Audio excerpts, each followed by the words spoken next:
My father always said money was the only measure of a man's worth. On the day I left home, he made sure to demonstrate exactly how little he thought I was worth. "Here's $100, he sneered, throwing the bills at my feet. "That's all a failure like you deserves."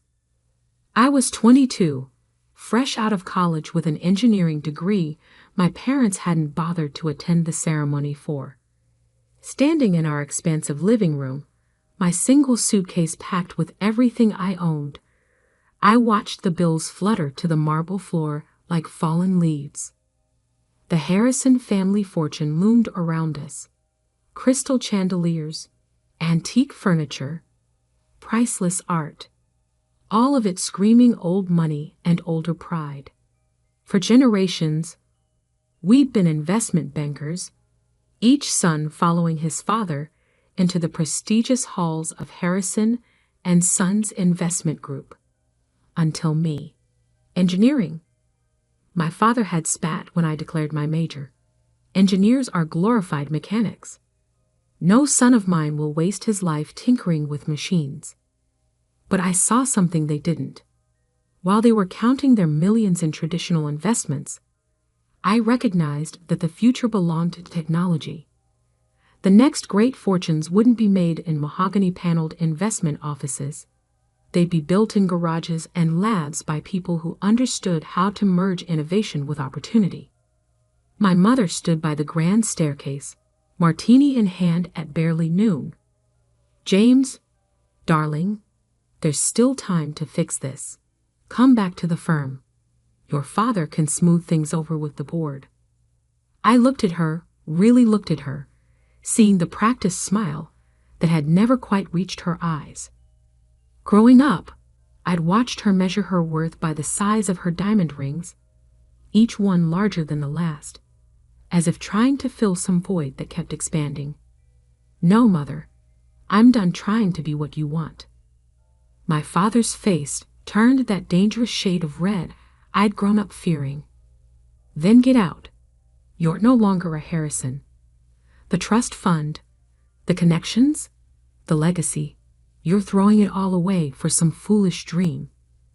I bent down and picked up the $100. The bills were crisp, new. He'd probably had his assistant get them from the bank specifically for this moment of theatrical cruelty. "Keep the trust fund," I said, tucking the bills into my wallet. "I'll build something of my own." My father laughed, the sound echoing off the high ceilings. "You? Build something? You can barely dress yourself properly." He gestured at my simple button-down shirt and slacks, so different from his custom-tailored suit. "Without the Harrison name, you're nothing." Those words would echo in my mind for years to come, driving me through countless sleepless nights and impossible challenges. But in that moment, I just smiled. "Watch me." I walked out of that mansion with $100, a suitcase, and an engineering degree they thought was worthless. My childhood home's enormous iron gates closed behind me with a final, dramatic clang. Standing on the sidewalk, I realized I had no car. It was in my father's name. No place to live. The apartment near college had been paid for by the trust fund, and exactly $100 to my name. But I had something they didn't understand, a vision of the future and the skills to build it. I walked to the bus station, bought a $40 ticket to Silicon Valley, and used another $10 on a burger and fries. Sitting in that greasy diner, watching buses come and go, I opened my notebook and wrote 3 promises to myself. I would never use the Harrison name for gain. I would build something that would change the world. When I returned, it would be on my own terms. $50 left. Not enough to rent a place, barely enough to eat for a few days. But I had my laptop, my degree, and most importantly, an idea that had been forming in my mind throughout college. The world was rapidly moving toward renewable energy, but there was a critical problem no one had solved: storage. Solar and wind power were becoming cheaper, but batteries remained inefficient and expensive. I had developed a theoretical design for a new type of energy storage system, one that could revolutionize the entire industry. The problem was, building it would take millions in funding, years of research, and resources I didn't have.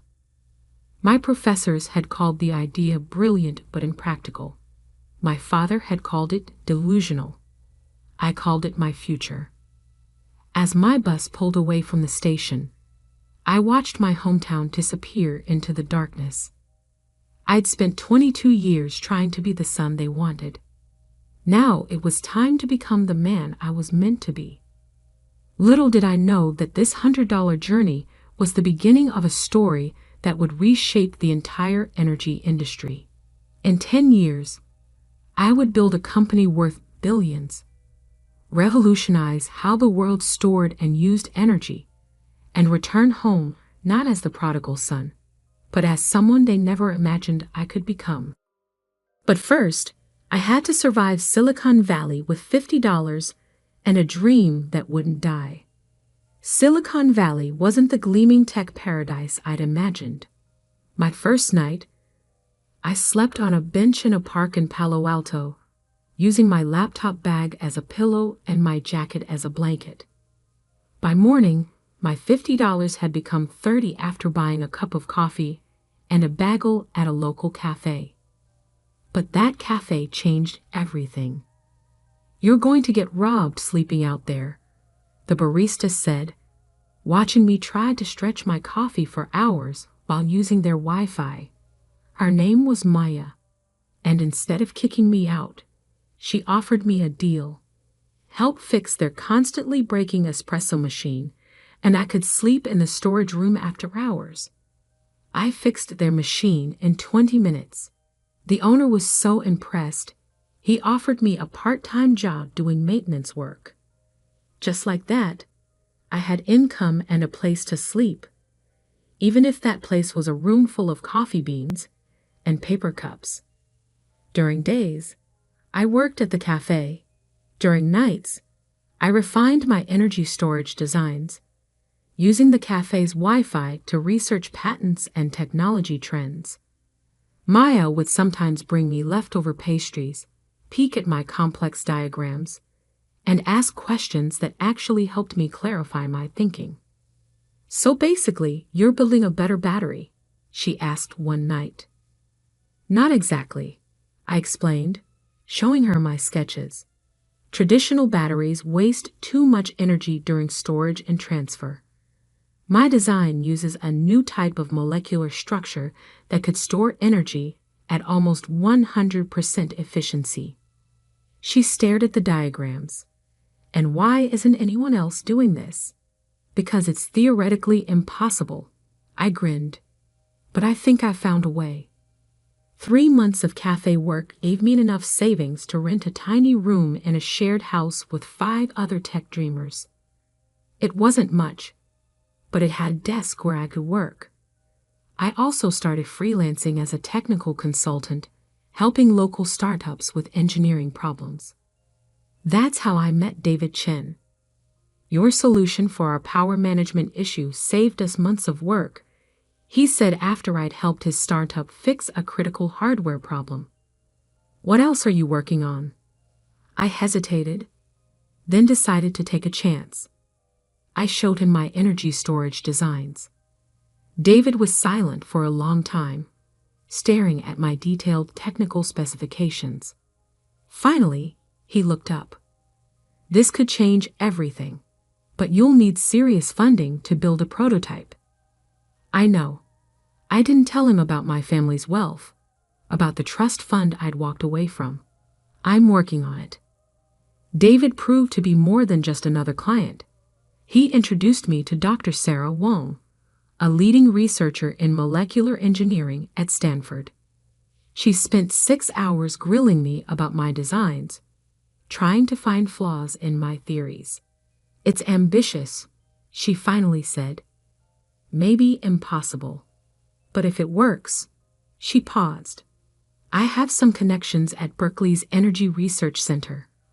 Would you be interested in using their lab facilities? Would I be interested in accessing one of the world's top research facilities?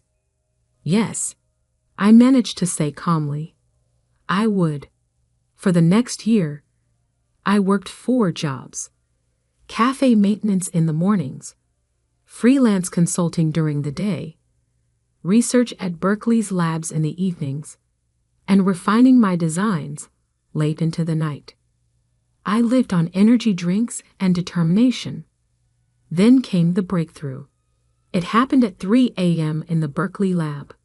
I'd been testing different molecular configurations for weeks, trying to find the perfect structure for energy storage. When the test results came back, I checked them 3 times because I couldn't believe what I was seeing. It worked.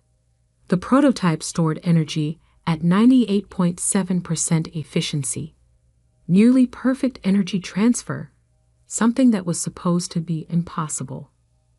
Dr. Wang verified my results herself. This isn't just a breakthrough, she said, staring at the data. This is revolutionary. Within a week, I had meetings with 3 major venture capital firms. David helped me prepare my pitch, and Maya came over every night to help me practice, throwing tough questions at me until my answers were perfect. The first 2 VC firms said the same thing. Brilliant, but too risky. The third meeting was different. Your technology could revolutionize renewable energy storage, said Alexandra Martinez, the lead partner at Quantum Ventures. But why should we trust a 23-year-old unknown? I met her eyes. Because I've spent the last year proving impossible things are possible. Give me a chance to prove one more. They invested $5 million for a 25% stake in my company, which I named Nova Energy Systems. The name was a private joke, a new star rising from nothing. I moved the research to our own facility, hired a small team of brilliant engineers, and worked harder than ever. We faced countless technical challenges, numerous failures, and moments when it seemed everything would fall apart. But 2 years later, we did it. Our first commercial-scale energy storage system was ready for testing. When the results came in, they exceeded even our highest expectations. Our system could store and deliver energy with 99.1% efficiency, nearly 3 times better than the best existing technology. The energy industry exploded with interest.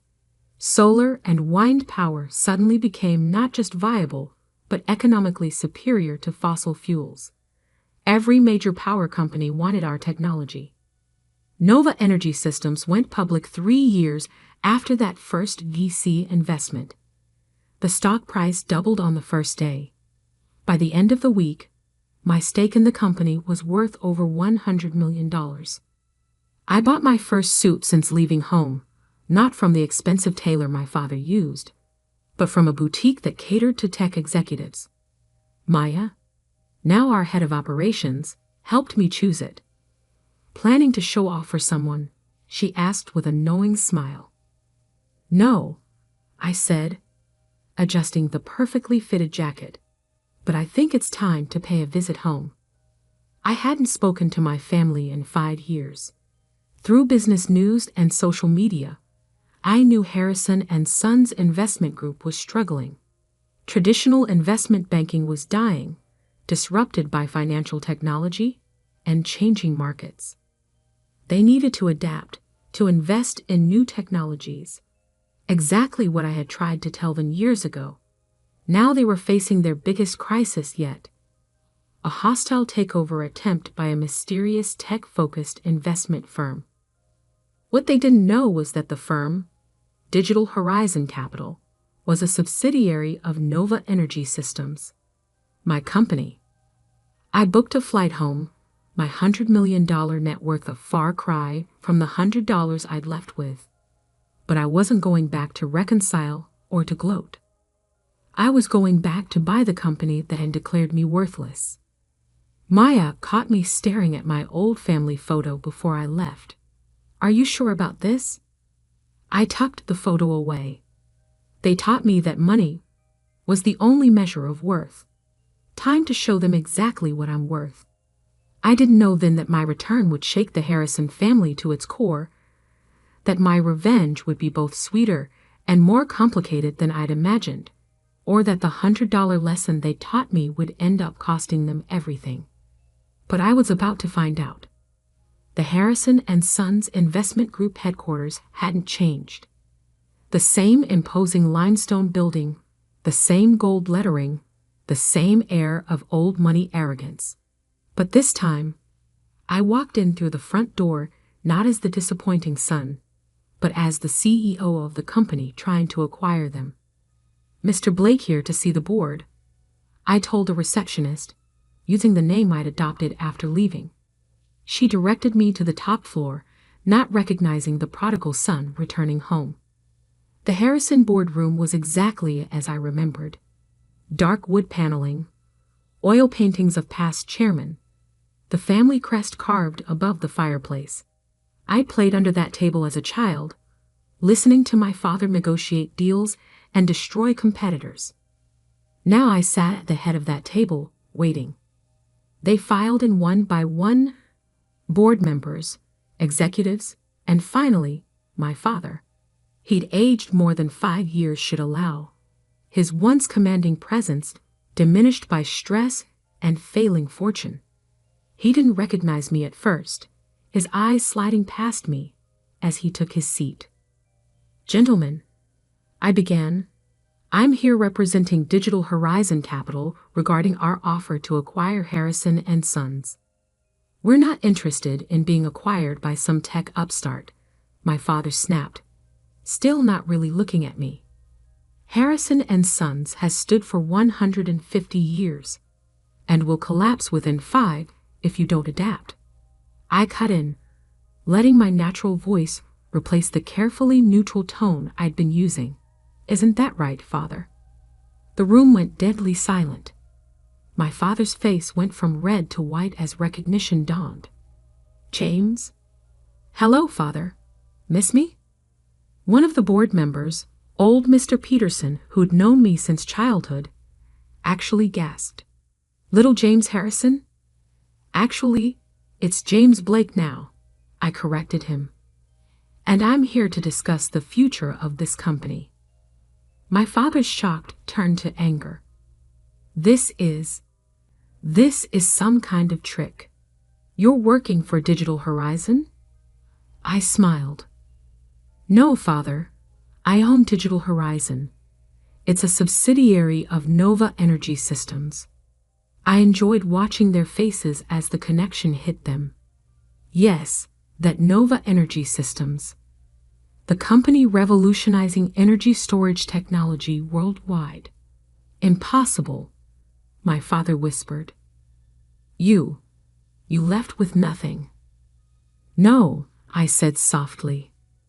I left with $100. Your last lesson about the value of money. Would you like to know what that lesson bought? I nodded to my assistant, who began distributing folders to each board member. Nova Energy Systems is now worth $4.2 billion. Digital Horizon Capital, which you somehow failed to investigate properly, is our investment arm.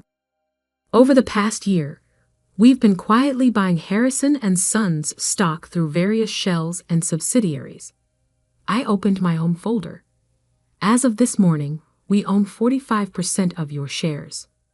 We also own the majority of your corporate debt, which, thanks to your recent difficulties, is substantial.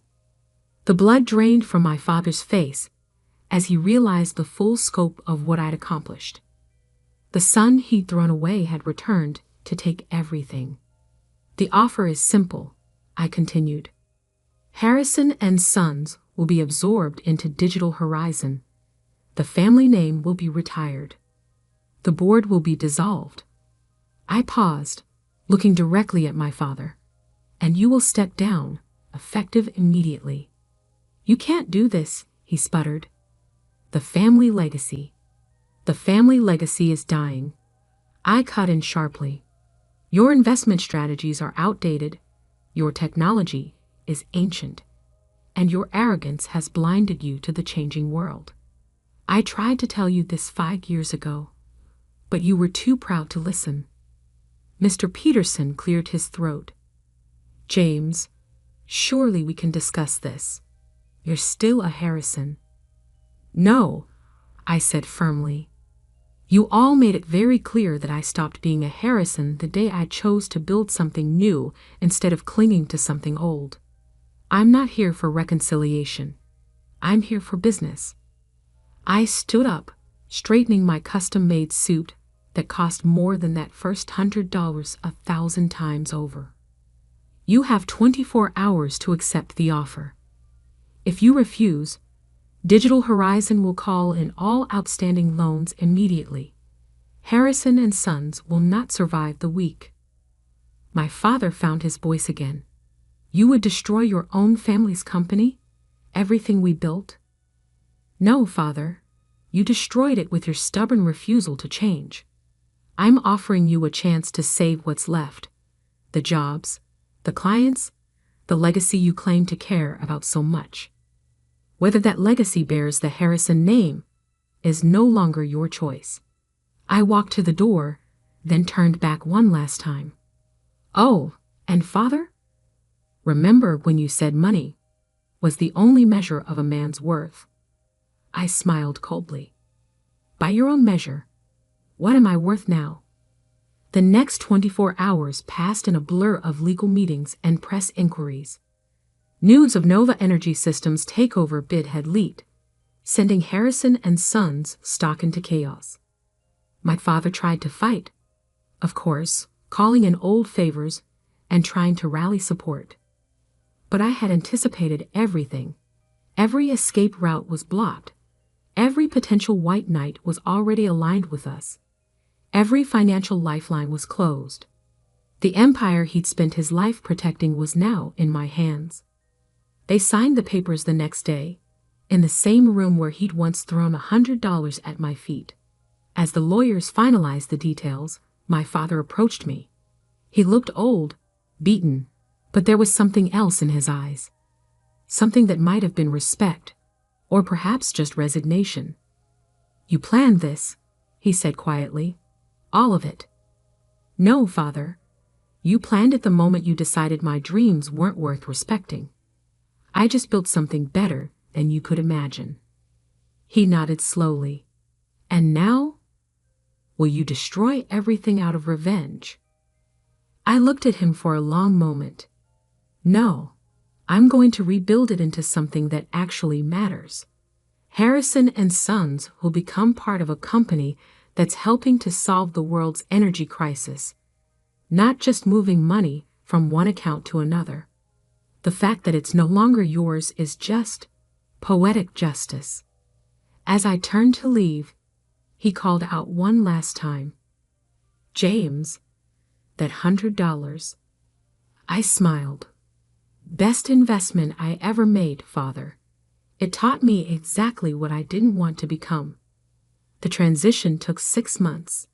I restructured the company completely, modernizing its operations and redirecting its resources towards sustainable energy investments. Most of the employees kept their jobs. After all, this wasn't about punishing them for my father's sins. My father retired to our old family estate, his pride more wounded than his wallet. I'd ensured he kept enough money to live comfortably. My mother tried to reach out several times, always with hints about reconciliation, but I kept my distance. Some bridges, once burned, should stay ashes. A year later, I stood in my office at Nova Energy Systems headquarters, looking out over Silicon Valley. Maya brought in a small package that had arrived from my father. Inside was $100, the same bills he'd thrown at me 5 years ago. I'd left them on his desk after the takeover signing.